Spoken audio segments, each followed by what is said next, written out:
একটা নদীর দুই কিনারে হরেক লোকের মেলা, দুঃখ যেথা নয়কো স্থায়ী, সুখ হাসে এই বেলা।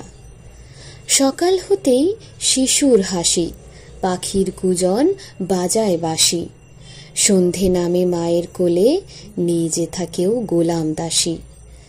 জীবন যেথা রাঙা আলোয় সবুজ বরণ সাজে, বৃদ্ধ মায়ের ঠোঁটের হাসি থাকে হৃদয় মাঝে। 12 মাসের 13 পার্বণ আগমনীর সুরে, মায়ের আগমনের কথা ভাসছে আকাশ জুড়ে। ছোট্ট অপু দিদির সাথে মাঠের পানে চায়, শহর থেকে ফিরছে সবে কুঝিকঝিক গায়। একটা নদীর দুই কিনারে ঘরের মানুষ ফিরছে ঘরে, নতুন সাজে বছর পরে মা ফিরছেন সবার ঘরে।